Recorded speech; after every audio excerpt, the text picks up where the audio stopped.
This week on RSBANDB Update, we uncover the secrets of Amberfell in the most recent Havenhythe update. Questions are asked, including what are the citizens of Amberfell at their core, what is a colossi while we meet Inanna, and can we actually trust Anya?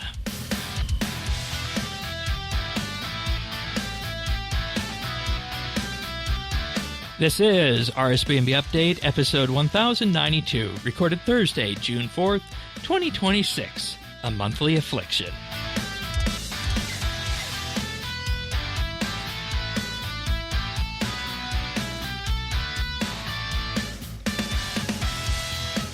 Hello, everybody, and welcome to another episode of RSBANDB Update. It is the legendary Quest Week here with Secrets of Amberfell, and as a result of that, of course, Zerdones, you're here. Welcome aboard. Howdy. Happy to be here. Everyone's favorite clan quester. And probably Canadian, because I don't know if I'm a favorite Canadian, but hey. I'll let you wear that. I'll wear that. Way to sell yourself short. I want to hear surveys, listeners. Let us know in the comments. Just like Tanis is the second favorite Australian, who's the favorite Canadian? There we go. It's okay if you say Zerdones.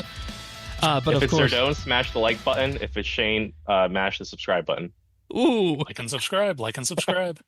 And of course, Havenhythe as well. You've been doing quests with us since before Necromancy from the Scrying Pool and whatnot. Welcome back. Always good having you on. Thank you. I think we're going to dive into some of the meaty particulars there. And I say meaty for a very specific reason. We know how Shane loves the meat. Okay. In any case, that's the answer now. No matter what you meant, that's the answer. No, I meant the meat shop in the town. One of those secrets of Amberfell. The Secrets of Amberfell, that's right.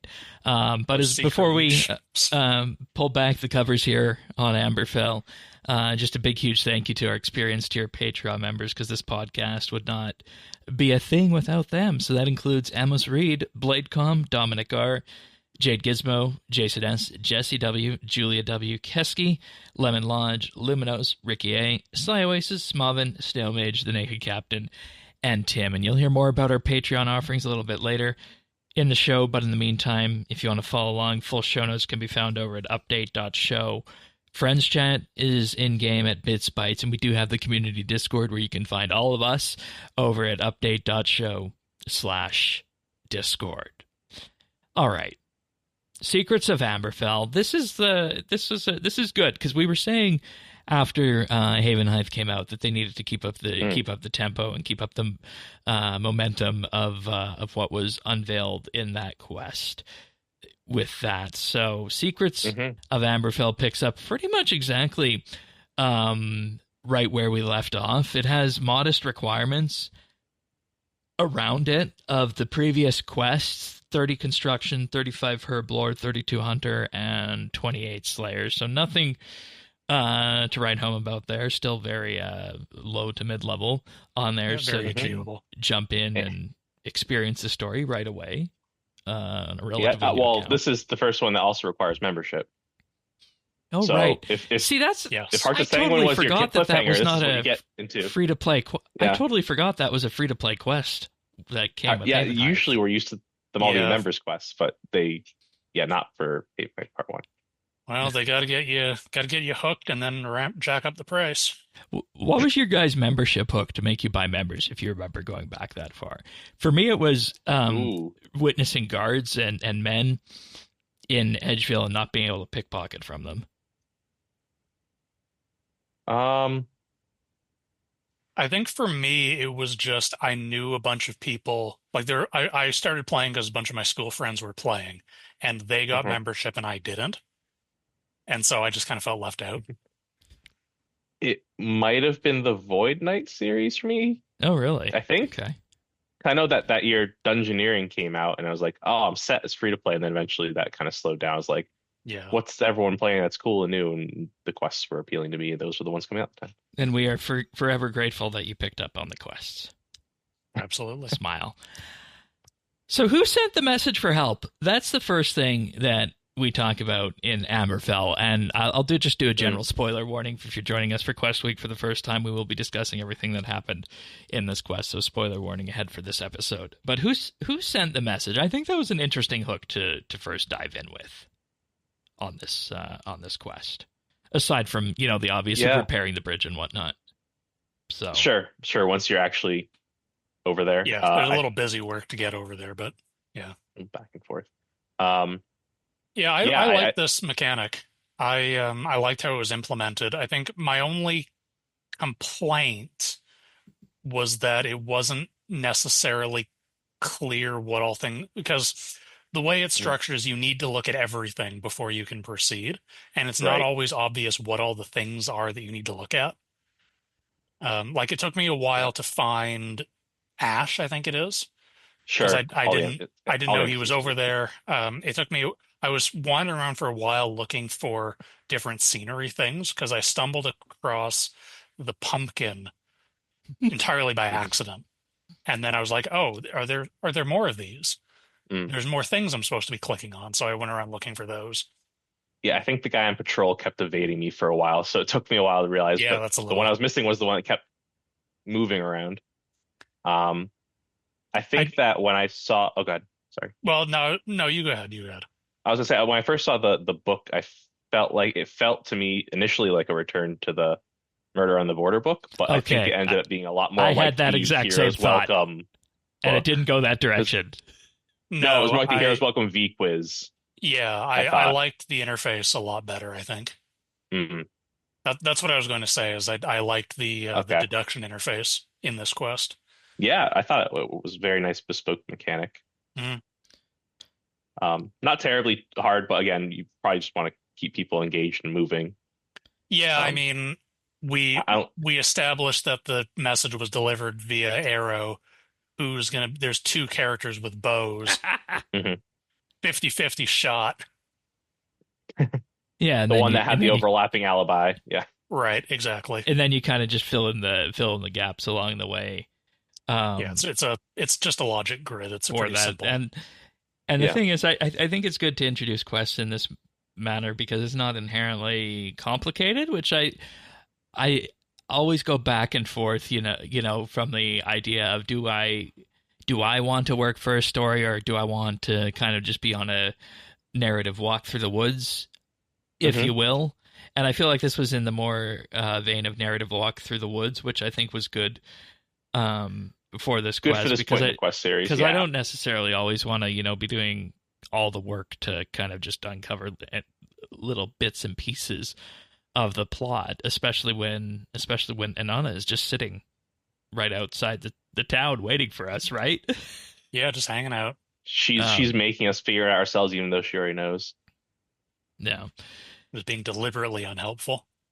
And, I think when we look at the messages and everything that was sent for help, it was very clear that there was going to be something going on across the river in the last quest, and our suspicions were confirmed with this, that it's effectively some sort of plague from further eastward. And leaning into that, of course, you remember what we said on the introduction to Havenhythe episode, where we said they're telling us what the problem is, but they're leaving the details of that for later. And that's the exact same thing happening here. We knew what the problem was in this quest fairly early on, but we were then left to discover the finer lore nuggets. And I think at this point that's confirmed that that's going to be the way they're going to be doing storytelling for this quest series. We happy with that? Yeah, I think that since RuneFest 2025 in March, over a year ago, they told us exactly how this quest series ends, or how this chunk of it ends, the Blood Knights and the Vampyre. So I feel like the load is on making sure that not that the answers are satisfying or where we get to is satisfying, but make sure that in between, like, go ahead and give us the whole we know where we're going up front anyway, because we do know we are intelligent players with roadmaps, and we've seen their marketing. So yeah, the lift is in the stuff in between. How do I we think one of the go ahead, one of the weaknesses of storytelling through like the sixth age in particular is there's a desire Jagex had, I think, to try and surprise the player. And that's not necessarily a bad instinct, but when it gets taken too far, like that gets into really like M. Night levels of crap. Which I'm not saying the sixth age ever quite reached M. Night levels, but there were definitely moments where it was surprise for the sake of surprise. So I think having a simple story that it's not trying to surprise us, it's just trying to be well crafted is definitely a bit of a breath of fresh air. Yeah, and the thing I was going to say is that, you know, when you consider this and you put it up to other quest lines that we've done, I for some reason, I don't know whether it was, you know, just the general color scheme here, maybe that, but just in general, I was consistently thinking back through the early fifth age quests, like the Fremennik quests in particular, about how those were more along the lines of doing one or two things for the people of a specific town, solving a problem along the way. That's kind of a classic RuneScape quest template that was enacted here as well, except in this case, you're trying to figure out exactly what's going on with the Sanguine Plague. So Yep. Amberfell. What about Amberfell itself? Because obviously we work our way up to the town. We have to repair the bridge, and one of the first things that we discover along the way there is, of course, Inanna. And this goes again with what we were saying about how in this quest line, rather than just being, you know, dragged along and needing to effectively wait for the big thing to happen, rather immediately in this quest, we run into Inanna. Oh, yes, we skipped past this. Yeah, this is kind of Inanna's quest. This is her introduction, and I think the biggest question from Havenhythe Part 1 was where's Inanna? That was what was sold to us at RuneFest, sold to us in the beginning of Visions of Havenhythe. Yeah, basically she was a conspicuous all absence. All the western part of Havenhythe is built around her being a presence. And then she's just here. Yeah, which I don't think we're surprised by. I think that was probably high up in all of our predictions as to what the quest would involve or be about. But good to get our next traveling companion on board. Yeah, that's a good point, because there's a point in which this quest that you have both Anya and Inanna following right behind you. Yep. Why choose? You can have both. You can have the colossi, and you can have the vampire lady too. But by the end of this quest, there's just going to be a conga line of people following us around Havenhythe in this quest series. Why not, right? Why not? I hope so. Yeah, it's classic fantasy video game. Get a party together. It's Baldur's Gate. Yeah. It's Neverwinter. It's all Ultima, those RPG whatever. games. Yeah. Games.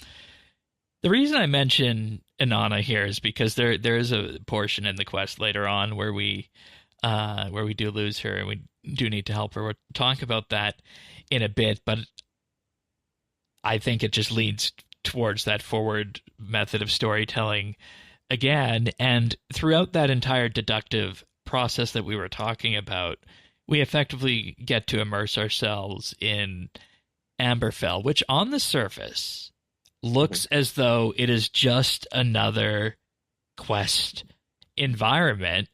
But lo and behold, when you get there post-quest, it's actually a functioning town, believe it or not. Yep. It's got a bank. It's got a couple of shops.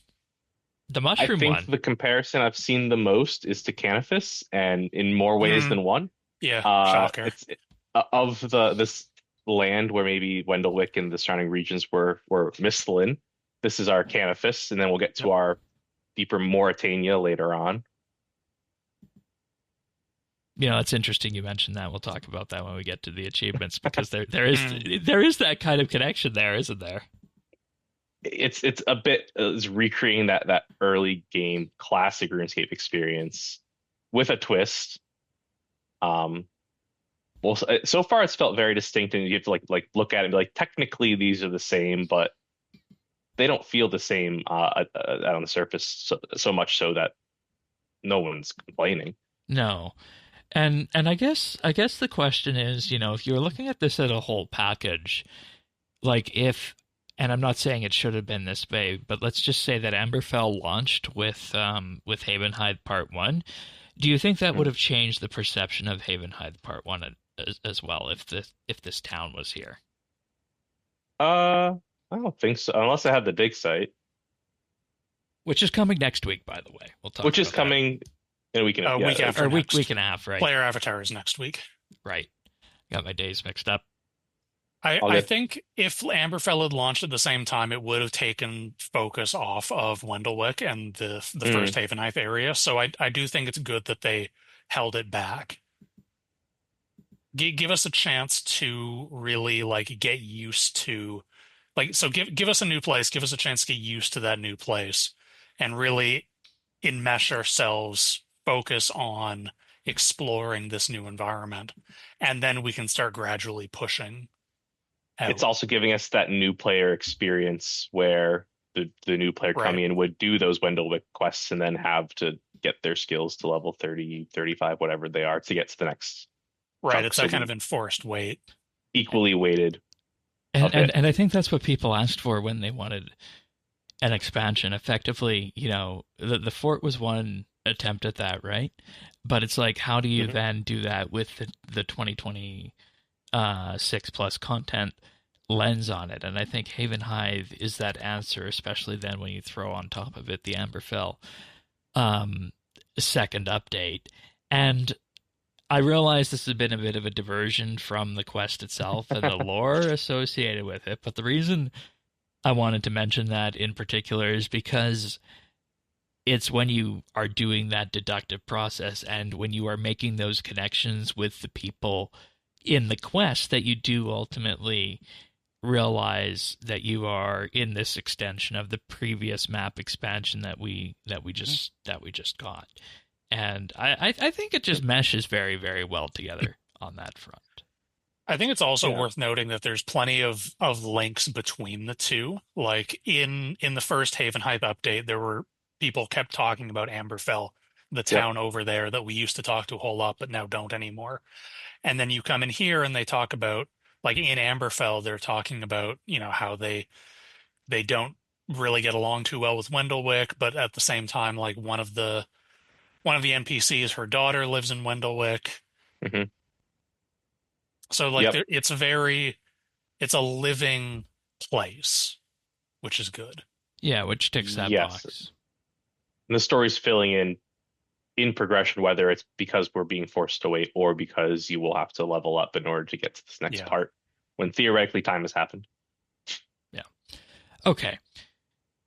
That's Amberfell. Go visit it if you've done the quest. Go explore things, and it's going to be very interesting to see how all this has an impact after the fact. But after you do your deductions, we talked about that Ash, of course, sent the message, and then that directs us way up to the Moonrise Temple. This is going to be the introduction of where the dig site's going to be in a week and a half from the time you guys are hearing this. But this is our first example in this quest of combat, and specifically combat against vampire-infused type enemies. What did we notice here? Recommended you have Haven Silver. Did you guys use Haven Silver? I did. No, I didn't. That's nice. That's thematic. I used level 120 necromancy. Yeah, me too. Were they pushovers? Yeah. Oh yeah. I mean, I hope that Haven Silver is more important to my level someday. But I mean, let's bear in mind that we're all like end game max level players, and this is a level 30. 60 anyway. Yeah. This is a quest with level 30 requirements. Like, so I not RP'd. expecting much. I RP'd. Good on you. Okay. I used the Haven Silver Greatsword boy. for this fight. Plus How did 2, that right? go? Actually, I didn't make it plus 2. It was just the plus 1. Oh, Yeah. level 30. Ooh. How I did didn't. that go? I might not have done that achievement yet. Well, you need the achievement to upgrade them at all, don't you? I thought so. I thought it was just for plus 2 you needed it. I thought you needed it to upgrade, period. I think it's the upgrade period, and to make dual wield period. Okay. Okay, so I could have made I it. think you can. You just need Anyways, a bunch of sanguine stuff. it wasn't Second would matter. Yeah. it wasn't very difficult with the Haven Silver weaponry. With this, Yeah. and Sure. I think the point that everybody immediately knew was coming was that these were vampire infused. Yep. So much so to the Sanguine point that they stuff, were yep. very similar to things that we'd even seen in the Myrek series. Yeah, it's definitely the Venator model from Lord of Vampyrium. Yeah. Which is good if you've done it, and then if you have it's a good connection for them to reuse that, because if you've done Lord of Vampyrium, You then know you have that exactly immediate what's going on there. right. Oh, But these if are you those haven't- vampires from Vampyrium. But if you haven't, then when you go and do Lord of Vampyrium, then you have the same thing in reverse. It's Sure. that ties everything together, Yeah, keeps everything consistent. and I had a crazy Mhm. thought when I was doing this fight. What if this turns out to be a better vampire storyline than the Myrek series? Because I feel like up to Darkness of Havenhythe it was pretty great, but then I feel like depending on who you ask after Darkness of Havenhythe, it kind of Whoa. You think that up wanders. to Darkness of Havenhythe was the peak? That's the way we covered That's a it back hot in the take. day. That's a hot take, I think. I feel like Lord of Vampyrium is the best quest in the game, no? Yeah, I mean, I really like Lord of Vampyrium. I don't have very strong memories of like Legacy of Seergaze or the earlier ones. Mhm. Well, Interesting. my didn't co-host hate at River the of time Blood. I fell know a lot of asleep people do. in the middle of one of the quests. River of Blood, maybe? Oh. Yeah, I think it was probably River of Blood. River Yeah, of Blood is a reserve finale. I can that's a little more A24 than I feel like Yeah. sometimes people prefer. But to each their own. Anyways, Yeah, I think the game is to your doing point, vampires Chris, again. it is Doing doing vampires. vampires again. If they do what they have said before that they would like to do and tie it into the Myrek quest series by the time we go to Vampyrium, then you don't have to ask which one did it better. They are the same. yeah, they're just kind of side by stealth side they with, merge. discussing some of the same lore, I guess, with that. Mhm. And again, it goes back to that same thing where we were told this was going to be happening, yet I think the delivery of it still felt pretty damn good, if I'm being honest here. Yeah, I thought it was a Yep. really good encounter, even though I was blowing through it. Enough like so many enemies spawn at certain points. I was like, damn, this would actually be Difficult this is as not a lot as a more. mid-level And then player. with the special action button, chef's kiss. Yeah, I think my only complaint is just the very last wave. The one that you can't complete unless you use the action button. I Yep. don't think that was very well signposted. I think it's an encounter that would work well if you're doing it as a at the level the game When you're trying to expects hit you the button be. as much as possible for the leg up. Right, because Yes. you will get overwhelmed very easily. They spawn in so quickly that Mhm. you're going to get swamped. You're going to use it at some point. But I'm an endgame max player with tier 95 necromancy gear, and I actually had bought a Genesis shard, so I had tier 100 weapons. And I was just See that mowing 5 through minutes these later, things. like, I wonder when this is gonna end. Yeah, I was like, they just keep spawning. I was like, Is this am I doing broken? something wrong? What happened, No, guys? I do feel like I have the anecdotes I've heard where the better you are at PVM, the longer you spent on this fight. Right. Because it's The not longer super until you obvious. hit the button. Yeah. Yeah. And So, that's the thing. It's a minor issue, but and that's the thing that I was talking about with my fight here, is that for people who are watching on the YouTube version, you'll see how quickly I went through that, and it really wasn't that bad. And like we mentioned, that was the unupgraded Haven Silver weaponry. Yeah. So yeah, the level appropriate. So that's level 30. Keep in mind, so that's level appropriate. Yeah. And keep in mind, relatively, the amount of damage boost and the amount of accuracy boost you get is primarily determined by your weapon in this day and age. So you can really kind of lower yourself if you want to in terms of the amount of damage output you have by just putting one of those lower leveled weapons on for that. But you also have the benefit of how to use abilities, where at this stage in the game, players probably don't.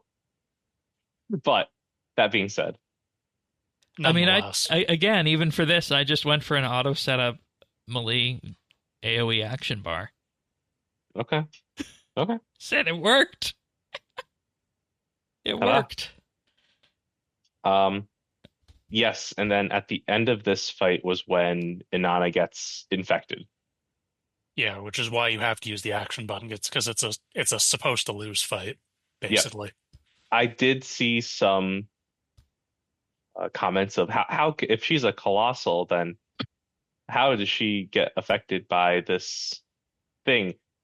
I feel like this is maybe like on that like how much of the colossi replacing the gods meter, where I do think that we have had a lot of colossi infected by something. We need to briefly mention what a colossi is. Oh, sorry, I'm getting too far. Yeah, you are. Explain this quest. It is older lore, but a colossal, plural colossi, is, I guess, the magical. They explain it in the quest. It's a creature that has been infused by anima, divine power. Yeah. So it's basically a non-sentient god. Yep. Just and like there are deeper lore books that go further into it. Version of that. Yes, but basically a lot of bosses are colossi. Araxor, Seiryu. Yep. Solak. I'm going to immediately go off bosses to like Fiara and Juna. Maybe I don't think Solak is considered a colossus. Virago, maybe then? Probably not. Virago and Telos, I think, are closer. Yes, but they're closer. Telos is definitely not, but he's sort of in the ballpark. Okay. Because Telos is basically pure anima construct. Lornab. Yeah, Lornab. It's a name I haven't heard in a long time. I'm sure we'll be hearing of more because it seems to be I think a theme for Moonrise Temple. I think the giant Chinchampas are like baby colossi. I like that theory. I've heard that theory too. Yeah, it's like they're like okay, so this isn't canonical, right? But like, why are there bigger animals here? Right. Well, this is a place that colossi. Saying this is just like ones that got a little bit. Right. That the Chinchampa thing, that's not canon. That's just like reasonable. I think reasonable headcanon. And that's why it's harder to pin down than a dinosaur. Yeah. Okay. Exactly. So effectively, that's what Inanna is: an animal infused with anima from a specific area.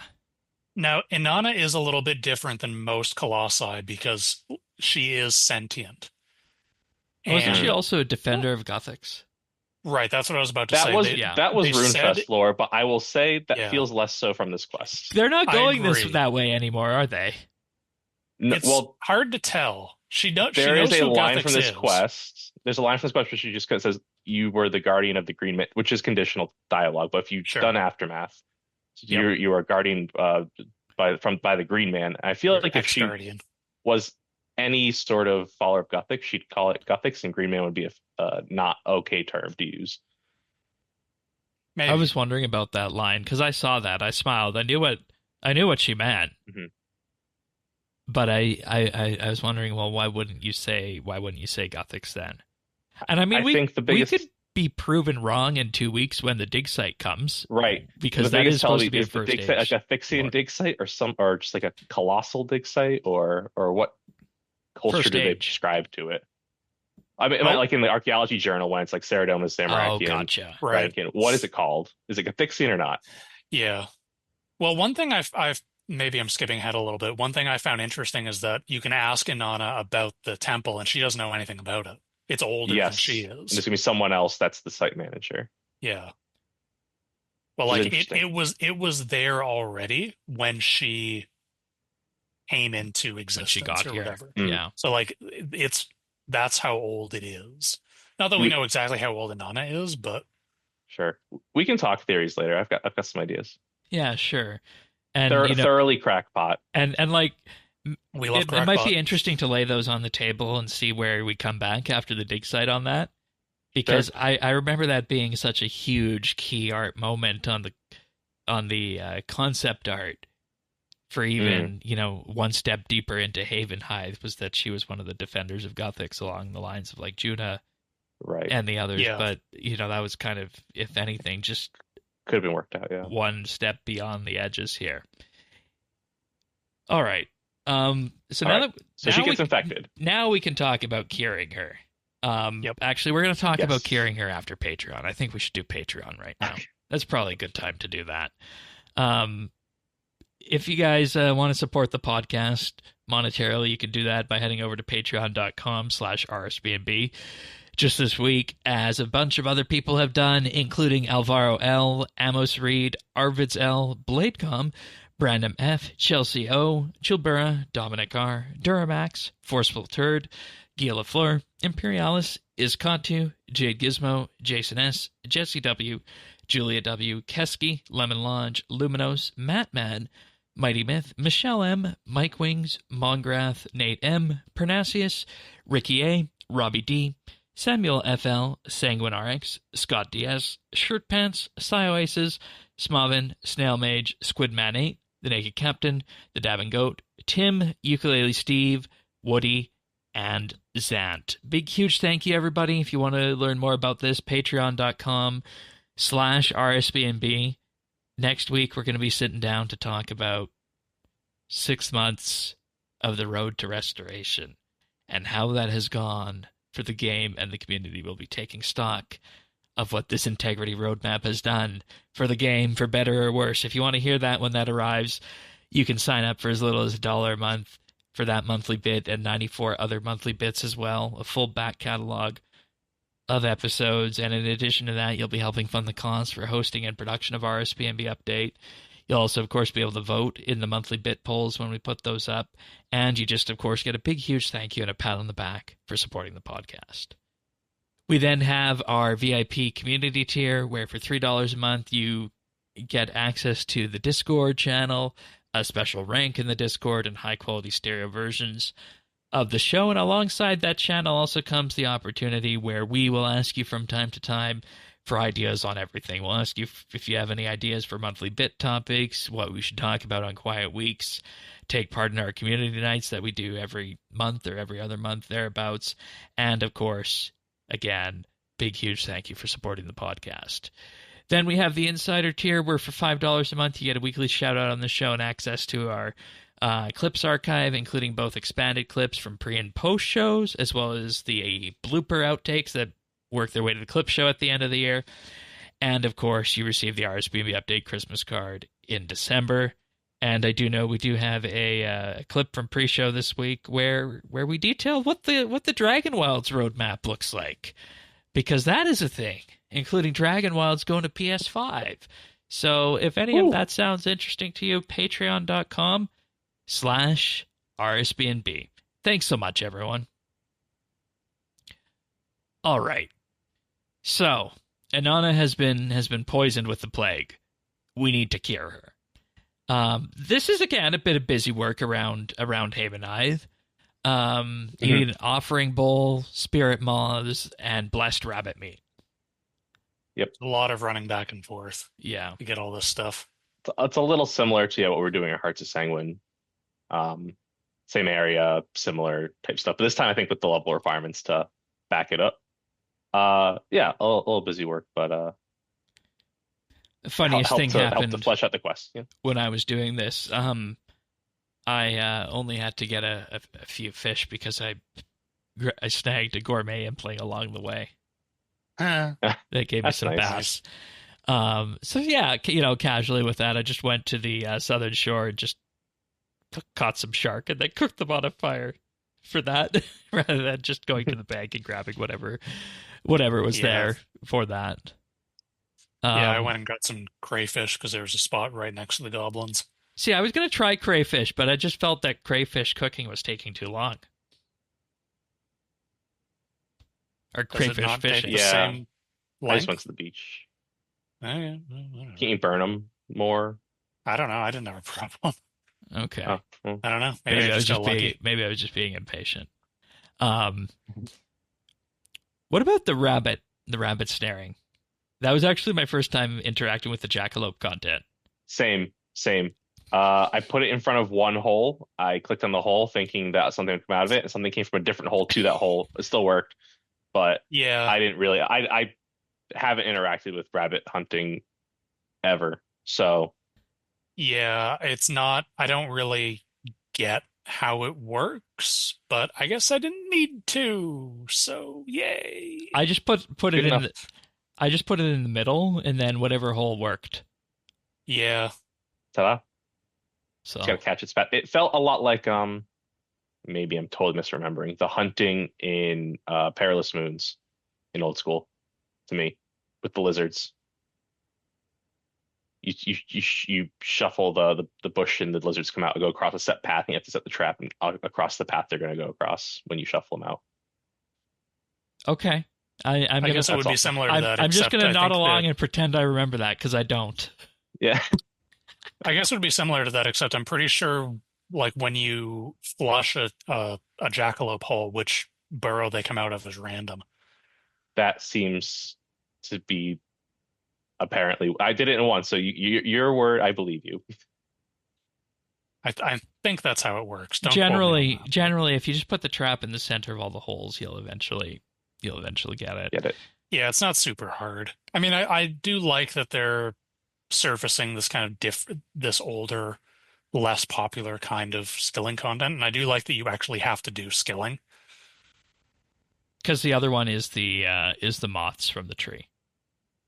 Yep. Mm-hmm. So yes, I like the using what they got there. Yeah. And then after that, it's just a simple matter of making an offering back at the shrine. Getting into her little pocket dimension thingy. And I feel like this was Dan. one of the most, I think, appreciated angles of this quest. Because if you look at past quests and, past eras of questing, to have a bespoke, like you said, pocket dimension like this with its own environment, its own lighting, and its own animations isn't something that they would have done before. Yeah. So I think leaning into that and uncommon. going back to that was pretty great for this. Yeah, that's definitely atmospheric. I feel like the crux of this quest, and we probably have very much brushed over it, was like this. It's very much about Inanna, but it's also very much about Inanna not trusting Anya, who is very in and out of our purview as she keep getting banished by Inanna from following us. And this was the key point for that, because you again have the option to say whether or not you trust her or something in the middle. Right. And this is where they have this nice little area to do the character moment of like going to be on the same team, setting up what we're doing future quests.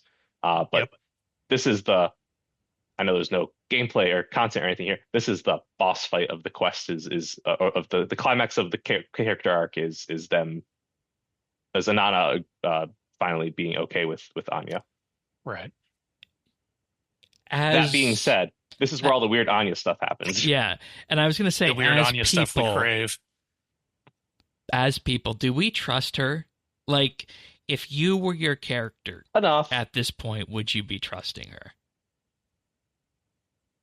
I hesitate to use the word role play because I don't exactly engage with the game in those terms, but the choices I've been picking have been trust but verify, like cautiously optimistic. I think like me as myself looking at the story as an outside observer, like I think Anya is trustworthy just because I think they're doing so much work to set her up as being trustworthy that having her ultimately turn out to be a secret villain would be 6th Age M. Night bullshit. But see, that's the thing. How many times has our character been taken advantage of? Been a rube? That they could go that way. Right? I do think there's a possibility that Anya will become antagonistic at some point. But she's not that happens, right now. She's not that Yeah, right now, and I think if that happens, it's either going to be because we don't trust her or Sanguine takes control. sure. I mean, That's if it's probably already my theory right now on the when she gets like I think it's like the Furious Chet head, which is flared up a couple times, once in yep. the previous quest and a couple times this quest is Mhm. it feels like she's got it to some extent, to whatever extent all vampires have it, or vampires from a Vampyrium now have it. Yeah. Yep. It definitely affects her. As far as her trustworthiness, I think that there's two things that happen here which raise my eyebrow. One is the very forthcoming information about her real name and title, which, I mean, half of it is that was, I think, one of the biggest questions out of the previous quest. So it's kind of like we're answering the community question as to how she belongs right. to. It's a bone to the lore nerds. But also it feels like she's giving something that maybe doesn't matter so much in the long scheme. So we do trust her more. Because this back and forth with them was, wildly Mhm. impactful from any sort of, grand lore that we got here. We need to mention that. I'm gonna mess up the pronunciation of the house, but it was Jovkai? Is that how you guys would say? Yeah. Yeah, House Jovkai. Right. She does say something peculiar, which is she says she's the last, was it like leader, heir, or whatever, head of that house. When I know she's said she's not been to Mauritania, but there are people with that surname in Mauritania that were like at the noble parties. So that's an interesting tidbit. So maybe just the last that was on Vampyrium. Yeah, well, she also knows of. says something, I don't remember the exact wording, but it's to the effect of like, not that there's anyone left to lead or something like that. Right. So that's interesting, and maybe that will be we'll have to make those mesh at some point. The other interesting thing that happens in this section is when she sends us away with Inanna's blood to go talk to Esther. And Esther basically says, "Why did she send you here? She knew exactly what to just to mix these two things." Yeah, right. And we come back and nothing bad happened. That was my second sanity check. They're going to pull back at this moment at some point, and like they had a secret conversation where like maybe Anya clued Inanna in that they're going to have to do something we don't like eventually, or or she did something additional to Inanna, or she did something in this realm. So who knows how that's going to pull back? But that was the very suspect. Mhm. She's still doing her own thing, even if because she's being cooperative. Remember, remember in the first quest and the discussion of Esther, positioned strictly as a woman of science. Mm-hmm. And the reason I bring that up is because if you're looking at, and I know lots of people like this, if you're looking at people who specifically approach things from a very scientific lens, they'll be able to tell you, one way or another if somebody is doing something maybe with some kind of ulterior motive. So that's why, for me, that second sanity check by going and asking Esther about all these questions was kind of, I think, a way of reaffirming to our character that, this is okay. And in the back of my head, that's when I said, okay for now. It's okay for now. Because there was no gameplay reason or technical reason or story reason for sending us out of that was current story reason for sending us out of that den. What did they talk about while we were gone? Well, I do think there is a slight story reason of you do have a conversation with Esther about Anya's trustworthiness while Anya and that's present. feeding back into us being sent out there should make right. It feeds back into there being a driving question throughout this series of how much do and should we trust Anya. Mm-hmm. And that's always the choice we're given is like three options. I totally trust her. I'm trusting her for now, or I don't trust her. Whenever we're talking to other characters about her. Esther literally said when we asked her, that is a question that keeps me up at night. She's, yeah. Still a question going forward. I don't know. If I was going to bet money on it right now, I would bet that at some point Anya turns on us. I would not. If maybe this is just me saying I don't think they'll do the Mareki stuff again, like to the same amount. I don't think that Anya will ever go as far as Venescula did in betraying us, which I think Sure. is the most straightforward path, is to that degree. Right. We're still sympathetic, but ultimately, yeah, full backstab. She's the villain of the finale or last two quests or whatever. Yep. I think it'll be less than that because we've done that beat before. That's pretty much my only reason. It's like just Yeah, and you know, the other thing to kind of go back to a comment that was said earlier by one of you is that that's just a very Sixth Age path to take. Mm-hmm. It's surprise for the sake of surprise. Yeah. But I still feel I would expect like, us to given have our history, disagreement. I would bet on that. Yeah, I would say we'd have disagreement, and there's probably parts where we are working against her, but I wouldn't say for a full quest she's the villain or a boss or a fight even, in my mind. Yeah. Yeah, I mean, I think overall in story terms, I'll just to sort of reiterate, I think I already said this, but I think she is on the level. She is genuinely trying to help. We Mhm. may end up antagonizing her at some point, or she Yeah. may end up antagonizing us, not entirely of her own volition. Yeah. Going really far in the future here, either she will stomp out the Sanguine at any cost, and there's a downside to that, or the inverse, she refuses to stop out the Sanguine entirely, and we feel like we should. I think maybe one of those two ways. The other thing that I was thinking further on down the line in this quest series, of course, is that it ends up with it being a large reckoning for her for just how the various houses of Vampyrium were able to use subjects in Coniferous. And maybe this is the alternative foil to that, where this doesn't need to happen in Havenhythe, and maybe Anya is our true, adventuring companion throughout this entire thing, and will slowly but surely come to the realization that she needs to do whatever she can to prevent whatever is afflicting the lands as we go further east into Havenhythe. Mm-hmm. Maybe that happens too. I don't know. Yeah. Like that'd be an interesting foil, don't you think? Mm-hmm. No. So, the Vampyrium connections have been made. We are on the fence if we trust Anya, and Always. we have been able to effectively cure Inanna after that. Is there anything, or I guess we can go into the vampire lore stuff after with some of the post-quest achievements, because that's where it gets funny, Sure. doesn't it? With that. Werewolf stuff, yeah. Yeah, ultimately that's the end of the quest, right? Like we just go back and cure Sorrel.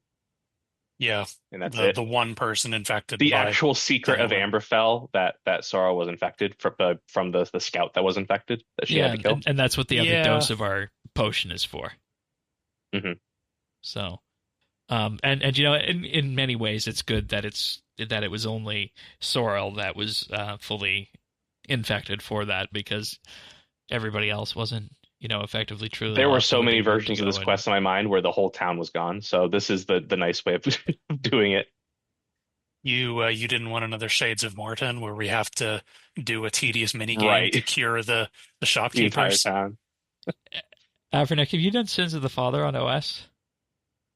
Up to the boss fight. Up to the boss fight. Fair enough. Yeah. Right. What do you think of the town asleep compared to Amberfell? Compared to Amberfell, those are two very different things. For reference, Sleep is a oh god, now I'm pulling my memory. It's a human Zamorakian town on the eastern coast of Mauritania. Kind of where our vampires are. They're like getting people to sleepwalk into being test subjects, right? Yep. For the vampires. I feel this is I feel we're not doing anything like too scary here at all. Like that one's pretty like horror concept, and this one's like I feel like we're I think the better comparison still to draw us to Canopus. It's more of that, like it's much more of a normal town as far as a werewolf town can be. Well, the reason I wanted to mention that in particular was just the pure differences between, I'll say, what's happening here in Amberfell and presumably what's going to be happening further east in Havenhythe compared to anything that was happening in Montania. Yeah. That's the sense that I was going for with that. But in any case, we return to Amberfell, cure Sorrel, and that is quest complete. With a subtle to be continued for whenever the next one comes around, netting us 2,500 XP in one of the combat skills, as well as construction, herblore, hunter, and summoning, all requiring a level 30, and Inanna's gift, which is a cosmetic backslot item. Backpack item only, I guess. Yep. It's just a bit of fur. It's like a mane. Like Inanna's mane, basically.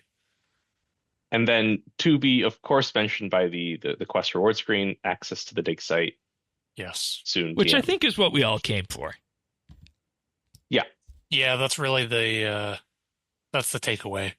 I almost can't blame them for separating out the updates, because having It'd be too big. different weeks of content is better than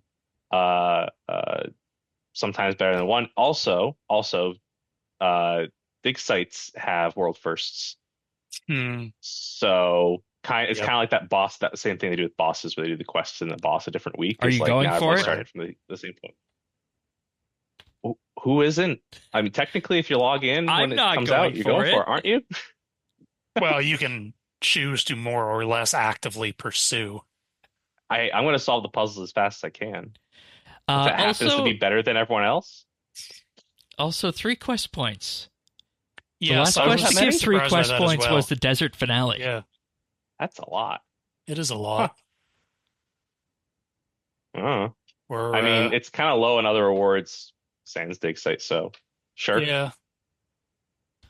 Yeah, but I mean, it's also only a mid-level quest, so I mean, it gives, like... I feel like we wane back and forth whether or not quest points mean anything. Yeah, this quest almost always would give 1 quest point, but...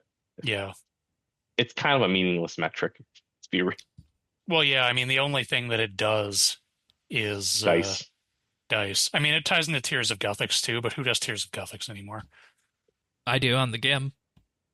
Okay. Wild. Okay. But I mean, yeah, overall, I mean, I went into this quest, I'm still in the mindset where when I see a quest drop, and specifically I know it's not one that has been potentially made big, I'm always thinking it's going to be the scale of like one of the fort quests, right? Sure. But this felt like it was bigger and more meaningful. So I'm very good amount of happy bespoke about mechanics, and yeah. Had a good little self-contained narrative arc. So it was a good Anya quest. and It was a good quest. Yep. Rating out of 5? I think I would put it at a 4. Yeah, 4. I would also say 4. Yeah. I like that there was a puzzle. I like that we did actual skilling. Yep.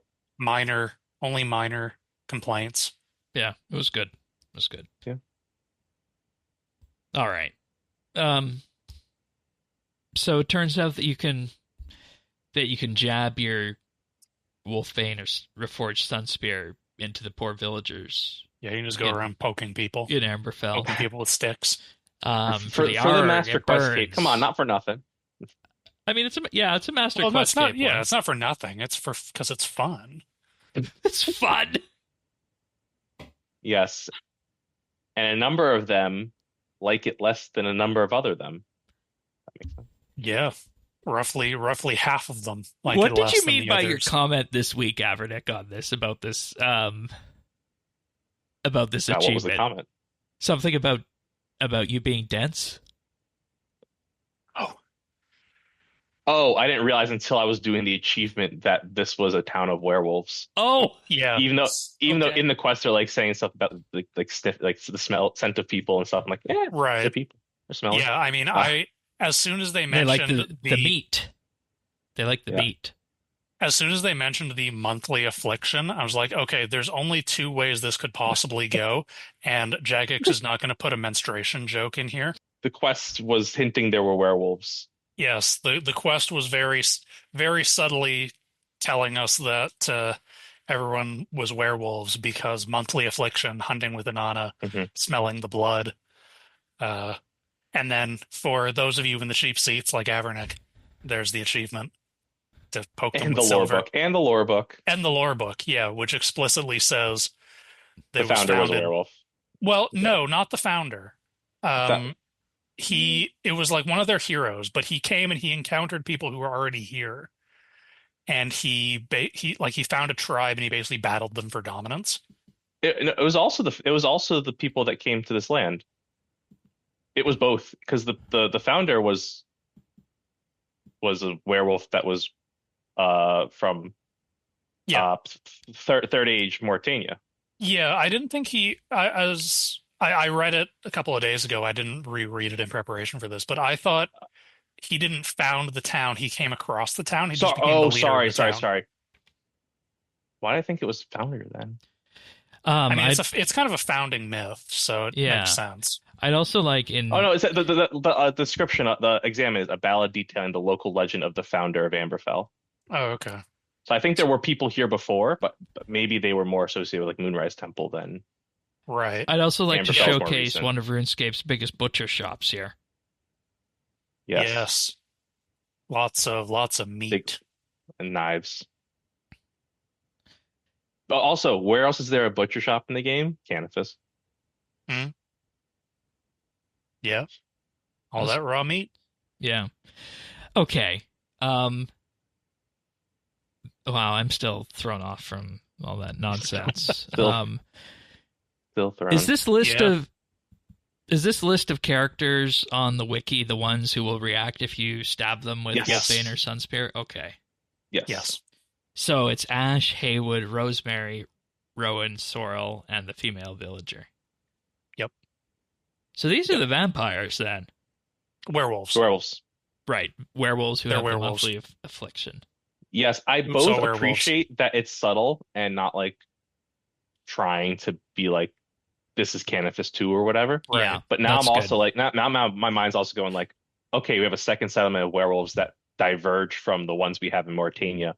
What if some of them met? What if we had some of our current werewolf characters come here and interact? What things like that? I'm like, I both like that they kept it subtle, but also now want to like blow the lid off. Explore the consequences. And maybe that's a chunk of the dig site, because I think that Moonrise Temple, not only is like are they werewolves, everything out this area is like wolf stuff and all that. Right. So how long has this been going on is the bigger question. The fact that they're werewolves? Yeah, like how long have they been there as werewolves? I don't think we know, do we? Well, that's the lore book says since the third age. Since the third age. Okay. Yeah, because the founder, he whatever his name is, he was a refugee. Yeah, Tale of Hawthorne. Okay. They Hawthorne came after the refugee humans from Canifis. Yeah. After the third age humans that came in to Wendlewick, but still in the third age, I believe. Unless let me reread this now. Well, yeah, because it was after the vampires took over Mauritania. Sorrel, yeah. So it was still when it had like it wasn't called Canifis. Yeah. It was the ancient Sorosian name. This is a werewolf from Canifis, proto-Canifis, who basically said, nuts to these vampires, I'm out. Yeah, and they did the same thing the humans did, which is just sail east. Yep, sail east till you hit land, and founded a town. Yeah. Yes, this lore book is very. Love the lore book. It definitely adds a whole new dimension to Amberfell, I think. It does, and I think the most interesting part is actually when they talk about those people that were here before them. Right. Mm-hmm. Because when I read that, it sounds a lot like the Guru from Dragon Wilds. Oh, really? Interesting. Okay. Specifically, They found a small tribe near the mountain's crests who claimed to precede those who came from the west. So people that were there before the Third Age humans. In them, kindred spirits, those also outcasts with the blood of the wolf, strong ties to the past. They knew what it meant to be both man and beast. So in Dragon Wilds, we are told that the Gru are culture are ancestrally linked to the werewolves, and now we have here in Amberfell or Moonrise Temple area another group of people that aren't quite werewolves but are also still tied to the werewolves. Also still kind of would they not be the same people? The Gru are like man beast people who worship a moon goddess. There's a moon temple there. If there's just another species or tribe that is like a third thing, that feels a little out there, out there. Why wouldn't it just be the same thing? Yeah, and I guess this is where to merge the lore. There's my crackpot theory, is that they're doing Gru stuff. And that's what I was going to ask. Is this the big theory about? Yeah, as we've proven, that it's not necessarily where the story's going to go, but just that little bit of extra just lore for the dig site, though. For people like us around the edges that are looking into that. Right, it's an Easter egg more than anything else. It's just a callback for the fans. Right. The other, and keep going, it's like Hawthorne proved his resolve. He would duel their high priest, and it was in Dragon Wilds that they said the Gru had like a ritual combat with their leader to gain leadership. So that was also a thing that they did. It's how their goddess became their leader, because the goddess beat their champion. Right. So that's my pick, is that maybe we'll see a Gru in RuneScape on June 15th. Maybe at the dig site, or I like or that some theory.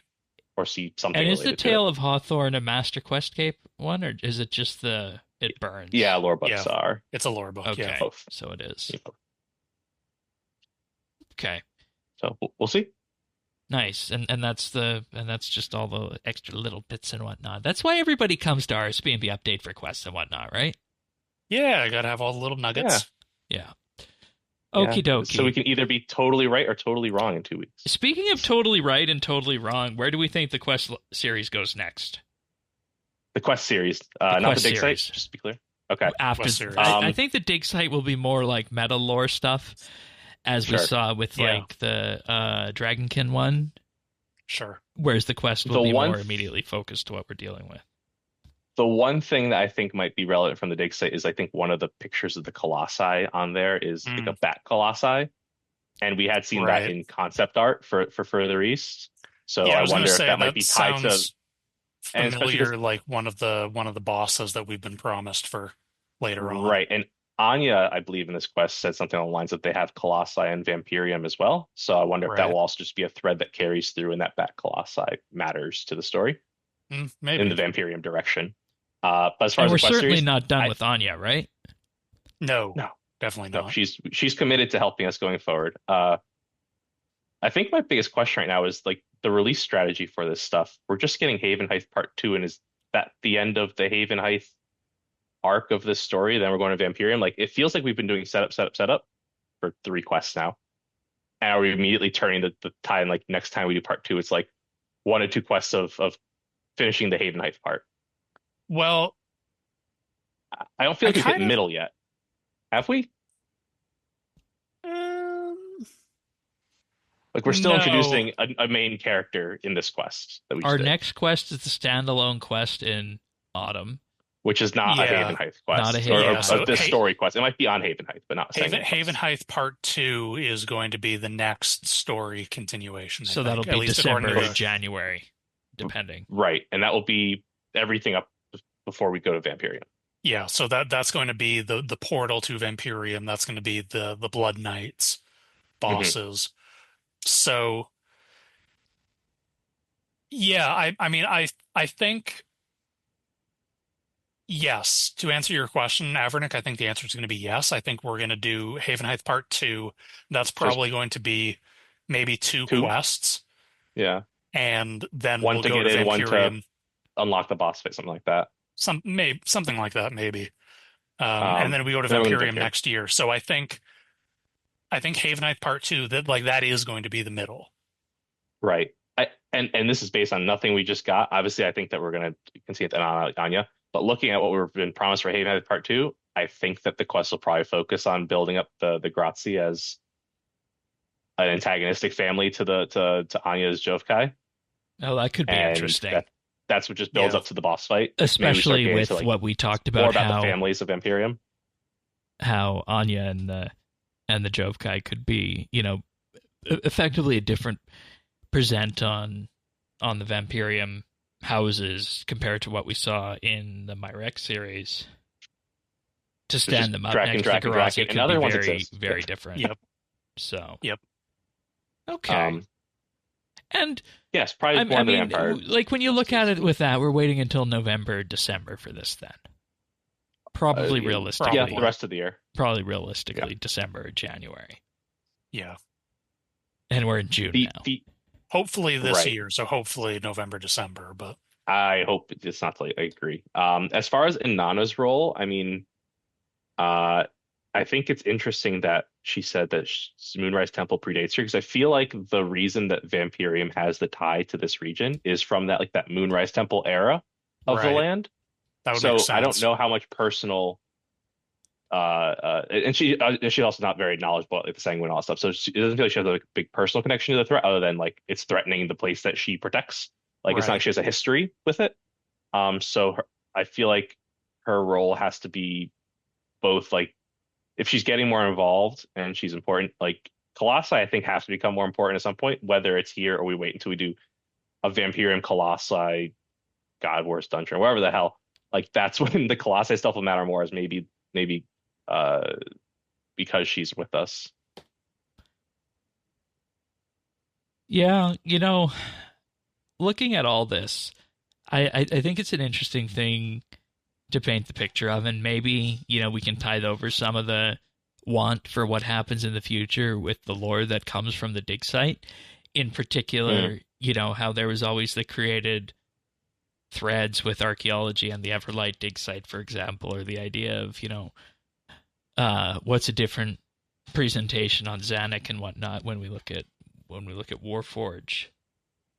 And if you look at it from this perspective, maybe this is a way to tie this all over until we get those finale quests with that. Because for me, and I think anybody in the modern era, waiting 6 months for the next story quest is just downright painful when you consider we got the last one, what was it, 3 months ago in March? So yeah. Right. So it is a little unfortunate.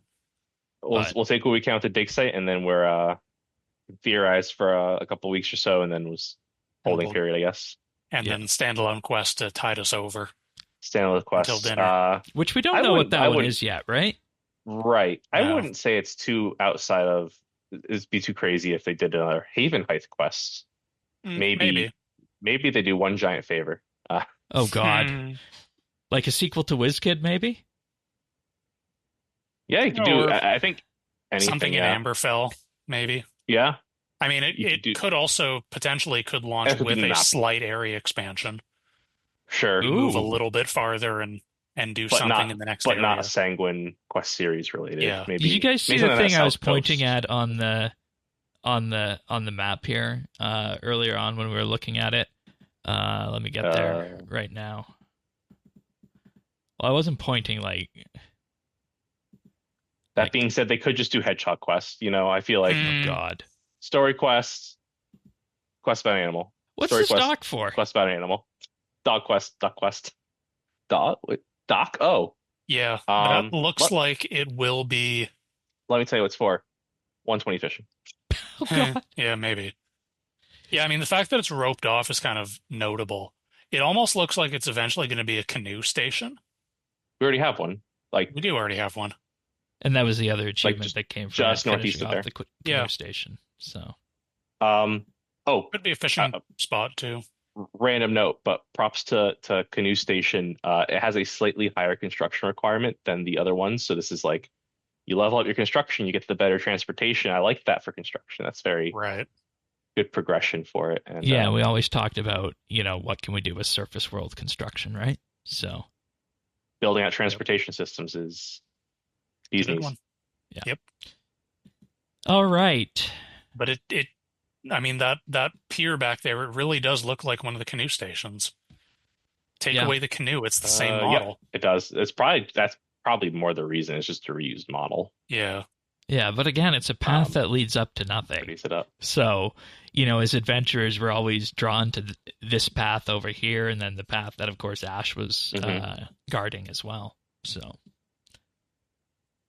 all right. Yeah. Anything else for the Secrets of Amberfell before we move on? I don't think I have anything else. I think we've done what we've needed to, and we've scratched all the lore itches that were present this week, including the presence of water and towels.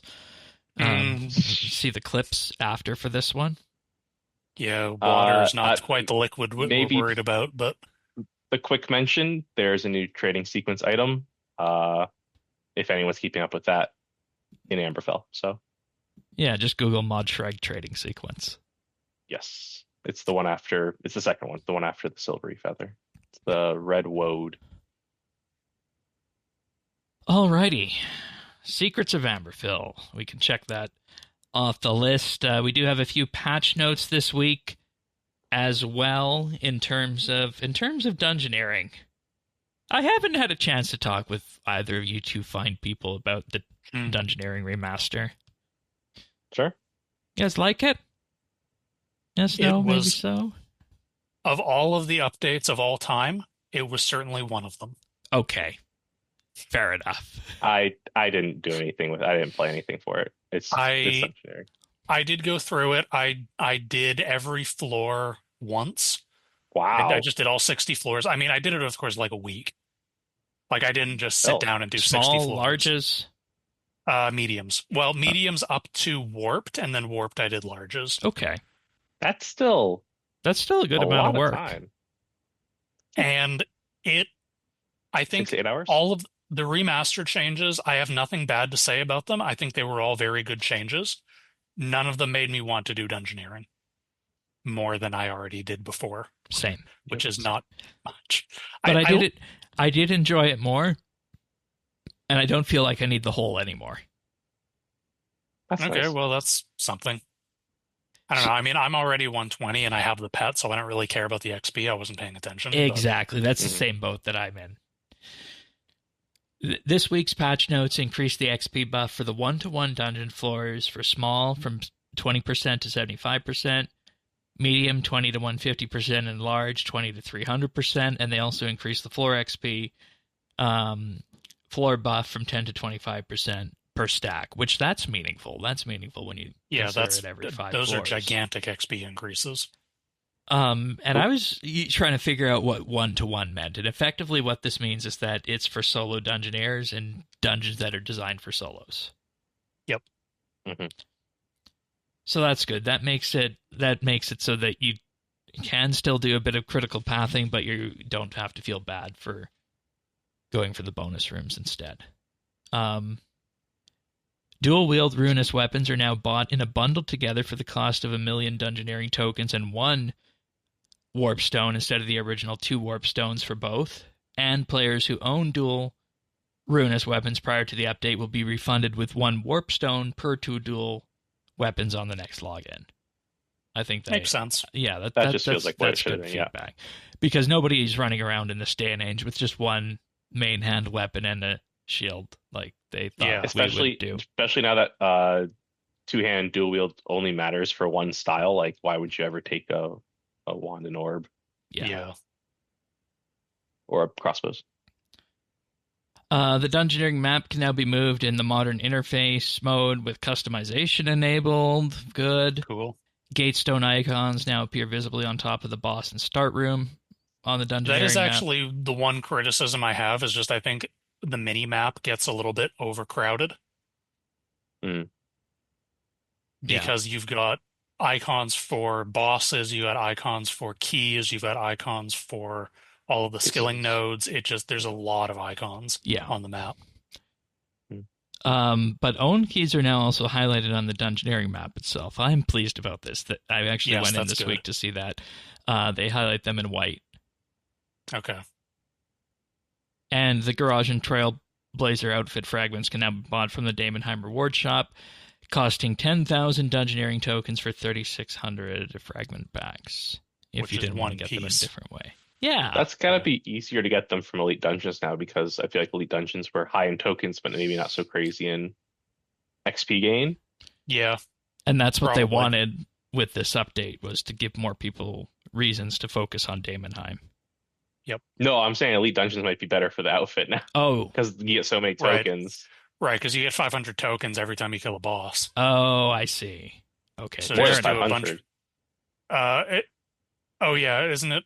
Oh, it's 5,000, isn't it? 5,000, yeah. Yeah. You kill too many bosses, there's a piece of the outfit. Right. So yeah, do a few runs, do a few full dungeon runs, killing mini bosses in your set. You have the whole outfit. You won't have to wait more than.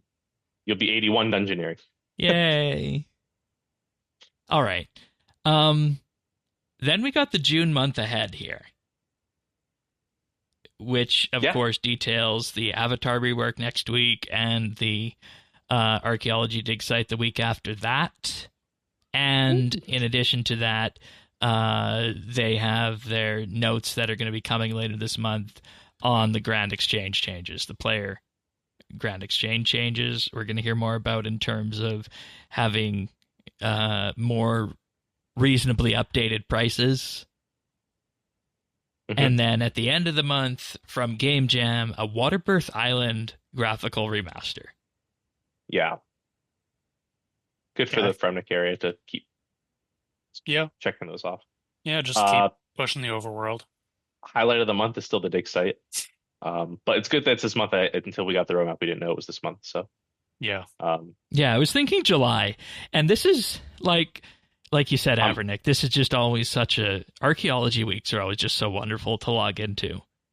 And I've just been feeling it's like a quest, but it takes you all day to do. Yes, I've just been feeling the need for this kind of content on my main because there's nothing else left to do. Nothing that takes a couple hours. Yeah. So that'll be good. Very excited. Yep.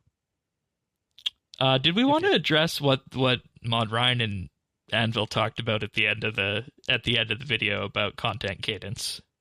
Because for a long time, that word cadence was a dirty word in the community. Was I think around the Anachronia time, it was pretty bad. Okay. But I think they've improved. Don't talk about. Yeah, don't talk about upcoming content, and don't worry too much about what the roadmap is going to be and what the deadlines are going to be, kind of thing. Their discussion effectively ended by saying that they're happy with where they're at because they have one major piece of content at least per month coming now. One solid. I won't say this in major, but definitely say one solid piece of content. Yeah, how do you guys feel about that? Because I've been okay with the Road to Restoration stuff. I know you guys have kind of a different thought of that. I mean, I'm sure we've had months. I haven't, without going back and checking, I'm sure we've had months where there has not been anything that I would consider content. Right. I would not say we've been getting that. I would say that we got content. I pulled it up. We did not get content in January. We got the treasure hunter removal. We did not get content in February. Oh, I lied. We got Princess and the Pauper. That was our content for February. March was Havenhythe. Really fast. We did get Havenhythe, which is more than solid. That I would say is major. And I feel like in the past when we've gotten something that sizable, we have given them the benefit of the doubt and said, "Oh, the next month's going to be light." Right, because the month after that was Easter. But after an area for 2. Yep. Right. So April being light isn't the worst thing in the world, especially because Havenhythe was the end of March. I would say we didn't get content in May. We got remaster, but I think they specifically said in that conversation that reworking old content doesn't count for their quota of one new thing to do a month. One solid new piece of content. One solid new thing per month. Right. And I think if they can hit that going forward, one solid new thing per month, I think that'll be good. Because we always look for what the headliner's going to be. I don't think the current roadmap for the rest of the year is that, though. It's construction, Havenhythe Part 2, and a standalone quest. After June. Right. So there's 3 things Yeah. I'm aware of, and there's 6 more months in the year. Leagues will take up 2 of those. Yeah. I mean, I'm gonna reiterate, it's not a new thing, so it doesn't meet this criteria. It probably will suffice for a month for most everyone, probably 2 months for a much smaller amount of people. Yeah. Yeah. So I will say that does kind of count, but based on the criteria they said here, it does not. It's interesting they brought up that in this video because there's also a survey going on right now asking the same question. So I think they're considering it. And that survey came out. The survey proposes that they're considering it. The video proposes that they know how they seem feel happy about with it. And see, that's what I was going to say. The survey went out last week, so they would have the early indications of what the community is saying from that survey already on that. So now they would. I don't think they would when they recorded that video, though. Right, because they do. They pre-record the hell out of those pre-record things. that, yeah. So okay, that's the ideal. What they said is the ideal. I'm not feeling it actually. Yeah, and the reason I wanted to bring this up is it's twofold, because the only major complaint that I've seen is that there have been updates that have removed content, and people are saying if you're removing content, that doesn't necessarily count as a main piece of content. That's point number one. It does not. And the second point goes to what our next monthly bid is going to be. You see how we tied that in here. The next monthly bid is going to be looking at precisely of how the Road to Restoration has done up to this point in terms of adding integrity back to the game, which was a big, huge question mark word at the start of the year, and then how the community and us ultimately feels about that now, because there is no question that the Road to Restoration updates have been, outside of Havenhythe, I'd say probably the majority of the content that has come out this year, I think. Yeah, not a controversial statement. So that's why we wanted to talk about that in the monthly bit. Absolutely. I think that's that survey that's out right now. They listed 4 things. Havenhythe, that happened in the past, it's a quarterly survey, so in the past quarter, Havenhythe, Dungeoneering Remaster, Aura Overhaul, Daily Escape Removal. Yeah, and one of those is content. Right, and they asked in the survey which ones you've played, and not only did they ask what did you like about the ones you played, they then asked why didn't you play X? And when they asked why didn't you play Daily Escape Removal, I'm like, play what? Read the blogs, I guess? Yeah. There's nothing to do. Go do some new sinkholes? Go do some new Reaper tasks? I said I didn't play it, so. Yeah, and again, that's one of the things we'll get to in the bid is that breakdown and that difference between somebody who still has, a mid-level character and is running through the game content versus folks like ourselves who have maxed, who have comped, waiting for the next who have thing. trimmed, and who have master quest and are effectively waiting for the next thing. And we'll rightly admit, we all know how the dev process works, that we have no right to expect new content every other week in terms of what comes out. But it's just a question of does that tide us over to play a game that we like playing, basically. Right, and the question is never why don't we have this extra thing. It's was X, Y, and Z thing that we got. Would we have preferred if it was ABC? Yep. Yeah. That's the question they're always asking themselves too when they plan out a roadmap. So good to give them feedback on what we are vibing with and not. Yeah, but like we said, nonetheless, this June month this ahead June, looks absolutely June where they amazing. put the things. Yes. So. Yeah. Can't complain about June. No, and if you want to hear more about this on the monthly bit, that's why you subscribe on Patreon. Yes. I had a fleeting thought, but I think it's just exactly that, fleeting at this point. So I think we'll probably leave that at that. So next up, we do have a few achievements of the week that we're going to go through. Starting off, we have Rhino with 200 mil attack and strength on May 30th. Nathan with 120 thieving on the 29th. Juan Peru got the Eclipse Soul Codex on June 4th, and the Scripture of Elidinus on June 3rd, of course, from the Gate of Elidinus boss. And I think they mentioned they only have one more item to go left before completing that log, and I think it's the Dowser. So best of luck for that. We know how painful Dowsers can be. Yeah, that'll be fun. And finally, Lemon got a Shadow Die on June 2nd. But not so finally, Lemon also got Third Age Vambraces and Shadow Die on June 1st. Definitely at least one to sell there. Sanguine Eric's got a Divination Pet at 11.3 million XP on May 30th. Ridgeway got a Champion Scroll for Goblins on May 29th, and Zant finished their set of Masterwork Ranged Armor on May 29th. Either of you gone for the Champion Scrolls? Oh yeah, got all of them. Once. Okay, I've never done that. How bad are they? I mean, most of them are pretty much entirely AFK with a cannon. How bad they are, I mean, it's a 1 in 5,000 drop with no BLM. bad luck mitigation. So you could be very lucky, you could be horrendously unlucky. Yeah. Most of them, it's just you sit and you have a show on your other monitor and click your cannon every 10 minutes. And don't miss the drop. Yeah.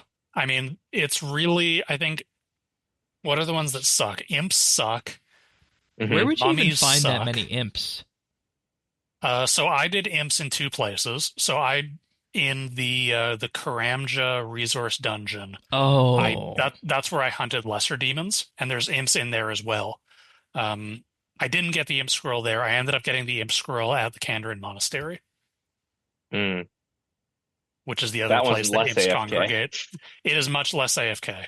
But that's the only other place that imps really congregate in large numbers. And the cannon does help. You can still cannon there. They're just more spread out. Yeah. I think mummies are kind of annoying. Not too bad, though. Banshees, I don't think you can cannon anywhere. Okay. You can't get these in your Slayer dungeon, right? No, because they're not Slayer creatures like the imps and whatnot. Well, some of them are. I mean, Banshees are Slayer creatures. Banshees are, yeah. Yeah, you could do Ghouls Banshees. Banshees are Slayer creatures. Ghouls are Slayer creatures. Hill Giants are, I think. Most of them are, so you might be. I don't know if you could get the scroll in there, yeah. But you can't set up a cannon in your Slayer dungeon. So you have to do an aggro much to the chagrin of many people. Yeah, it's kind of 6 of 1. You know. All right, Zerdones, you have a pick of the week for us. What do you got? I do. I have a YouTube channel. This is a independent games media outlet, which we want to support because we are opposed to the enshittification of media in all its forms. Amen to that. So this is the Second Wind Group, and their history, they arose out of The Escapist, which is one of the aforementioned enshittified legacy games media places. The Escapist, if anyone is not familiar, they were and probably still are a major gaming news website. They're most famous for their association with Yahtzee Grosha and the Zero Punctuation series, the clip art, sweary game review series. The Escapist has had kind of a tumultuous history, which you can go into in great detail on the Wikipedia page. I won't dive into here.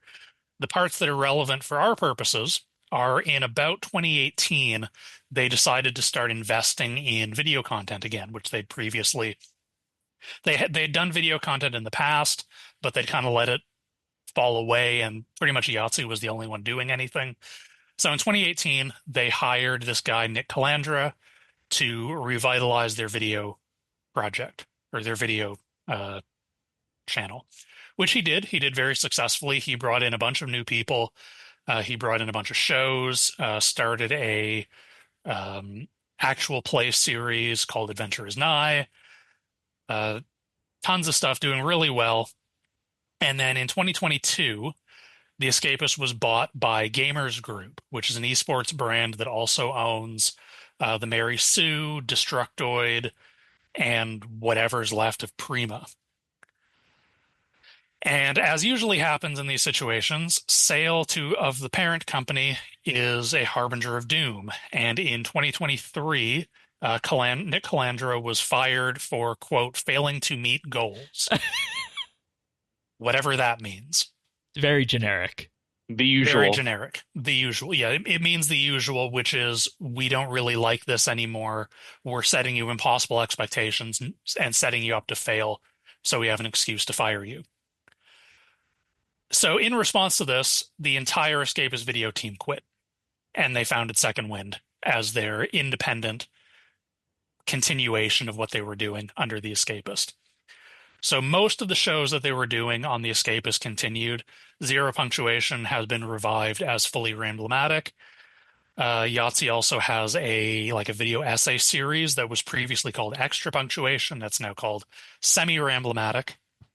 And there's a bunch of other shows that are quite good. I enjoy a show called Design Delve, which is a game design review, discussing game design concepts, hosted by Jay.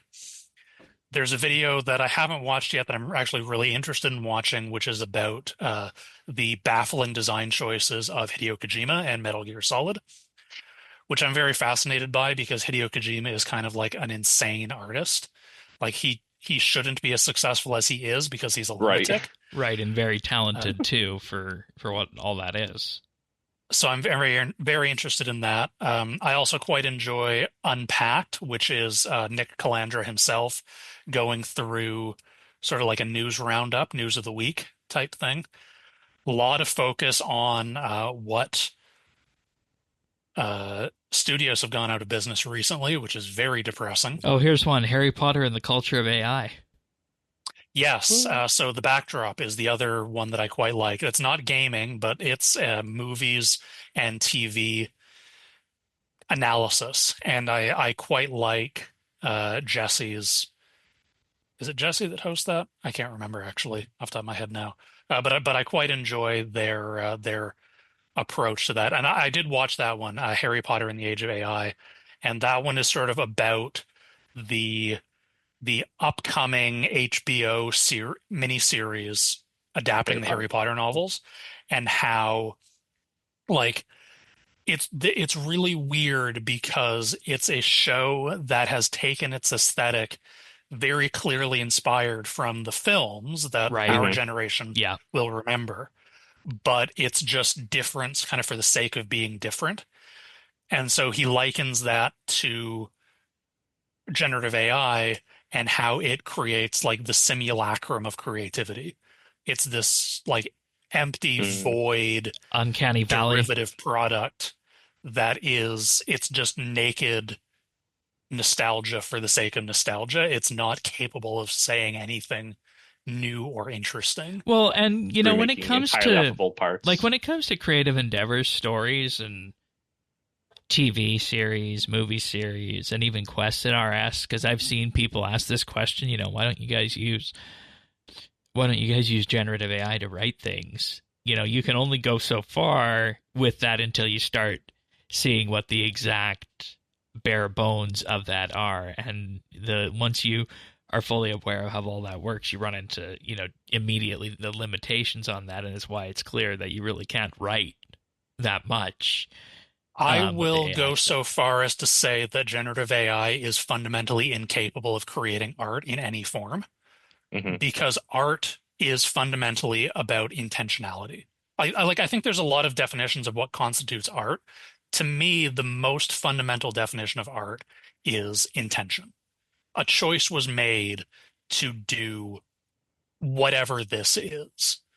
Anything Banksy does, even those really weird found art or outsider art or postmodern weird art, someone made a decision, and you can look at that and you can think about why they made that decision, what that decision means, and that's where you get art. But art generative AI is not capable of making decisions. It doesn't intentionally decide to do a thing. It's just trying to statistically model the most likely answer to the question you pose it. And that can be whether that's text, images, or video. even that I think gives it too much credit. I really like one way I heard it described where generative AI isn't what is the likely answer to your question. It said the result of generative AI is what would an answer, what is an, what, let me think about how to phrase this. What would an answer to your question be most likely to look like? So it's a step removed even from the concept of answering the question. And statistically, can you get that right in doing that? Well, I mean, I think in terms of art, I think right or wrong is the wrong way to look at it because there's no right or wrong in art. But again, art is about choice. It's about decision. It's about intentionality. But generative AI is not intentional. There is no mind behind the machine. There are no choices being made. It's looking at just a giant pile of stuff and making something. So let's bring this back then to the Harry Potter. Then that kind of goes into how the world can lean into that. Then I guess based on the read of it. I mean the sort of the take is if you look at the HBO series is just mashing together pre-existing elements to create something that is technically novel but has nothing new to say.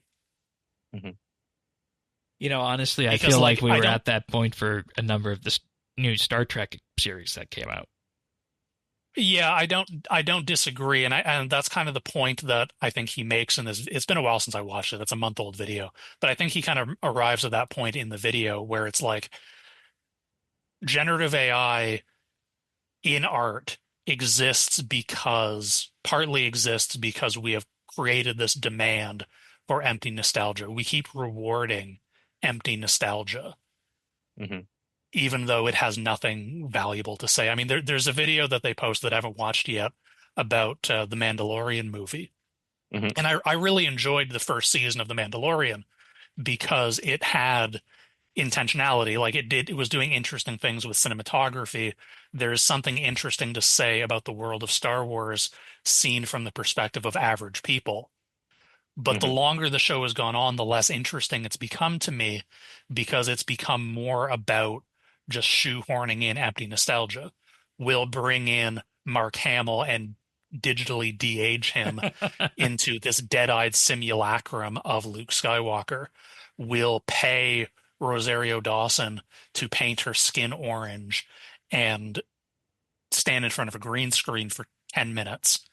Mm-hmm. And we can't pay her enough to care, but we'll pay her enough to stand there and say the word Ahsoka Tano. And it's like, if that makes you happy as a viewer, I'm not here to tell you you're wrong, but that is so meanwhile, boring. the same studio is making Andor right next door, so you know. Yeah, I don't know what's. It's not that they can, they just don't. Yeah. So anyway, we've gone a little off. Yeah, we have. But, off track, you know, I think the through line that I see with this is that modern entertainment media has kind of gone to this point where it needs to sell to what has effectively been the streaming services. And looking at, in specifically cases like the Harry Potter video, but also just in general YouTube channels that commentate on gaming like this, I think you end up with a point where what I want to call most of the intellectual media out there that's commentary is getting harder and harder to find. And from how you've described Second Wind, I think that they fit into that category, and finding something like that on YouTube is becoming increasingly more rare. Certainly the stuff that I've watched, and I don't watch everything they put out, but the stuff that I do watch, I'm very happy with. And they're doing other things too. There's continuing Adventure is Nigh, their actual play series. Like D&D campaign, similar to what was that one with Matt Mercer? Critical Role. Yeah, Critical Role. It's kind of similar to Critical Role. I think it's a little bit more comedic. More like D20. Yeah, it's that kind of thing. Yeah. They do like history of video game history videos with some interesting retrospectives. They talk about television and movies and games and all kinds of things. This is the kind of stuff that I used to really enjoy. Like this kind of gaming media, watching back in, the mid 2000s, I'll say, when it was in a different form. But I think you've probably scratched an itch here for me that I'll look into some of these ones that are definitely present here on this channel. They also have a Patreon, and they post more stuff on the Patreon. I don't know everything they post on the Patreon because I'm not a patron, because I'm a scrub. But I know they do some stuff. For people watching on the YouTube version, Shane just scrolled past a video called Bionicle Lore with Yahtzee. They've done a few of those on their Patreon, I understand, where it's just Yahtzee Croshaw, grumpy video game reviewer, reading the convoluted lore of whatever media. Whatever silly thing. Yeah. I think he did Metal Gear. I think he did Final Fantasy. Ooh, which I know fans of both those who would probably be interested in that. Somehow doing that without bashing his brains out, I think, is incredible. I found the Bionicle video kind of funny because I was quite into Bionicle when I was a kid. That doesn't surprise me. No, not really. You seem like the type. Yeah, I'm a walking stereotype. I admit it. Aren't we all? But anyway, yeah, we are. Well, True. we're not all of our stereotypes, but we all sometimes have stereotypes. We have stereotypical elements sometimes. Yes, we do. And I think everybody listening to the podcast probably does as well. So you're in good company. Oh yeah. So anyway, second win, support your independent journalistic. I don't know if that would necessarily, I mean, I guess they are journalistic. It's commentary. Yeah, it's commentary. So support your independent media outlets, because the enshittification of corporate media is upon us. Oh boy, do I know that. And I'm glad that we're here as podcasters and we don't have a corporate overlord to bow to. Hell yeah. We can talk about whatever we want. We can be as vulgar as we want, though we don't. We can be we don't. Yeah, we can make Shane spit up on his computer by talking about lady business. I had no idea that was coming. Well, it does come once every month.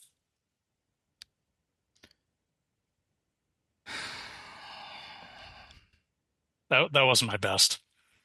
Wasn't my best. It was better in the clip. We're going to be back. We're going to be back next week for RSBANDB Update's 21st birthday. We turn 21. In the U.S., we get to have an alcoholic beverage if we want. But in addition to that, we'll have the Avatar rework. And we'll have some big news in relation to the podcast as well next week. So stay tuned for that, of course. And if you want to get that when it arrives, update.show/subscribe. We're on all the major podcast listening services out there: Apple Podcasts, Pocket Casts, Spotify, and more. And of course, YouTube as well, youtube.com/RSBANDB. Do give us a like and subscribe there. Greatly helps the channel out. As Zerdone said, if Zerdone's is your favorite Canadian, you like, and if I'm your favorite Canadian, you subscribe. So if you're listening on YouTube and you're not in either of those camps, go and do that based on your vote. But Avernick, always good having. And if you do both, then you've run rings around us logically. Yeah, and then we'll be confused. I mean, they can have one from the east and one from the west, right? Yeah, I guess that's true. I mean, there's a non-zero chance that fight. There's a non-zero chance that by the end of the year you won't be Canadian anymore. So my only experience with your neck of the woods is the Toronto airport. Yeah, that's not our best foot forward. It must be said. Yeah. But Avernick, always good having you on. Looking forward to see your name in the broadcast in a week and a half time or so. Don't have to knock on wood now, but yes, I hope so.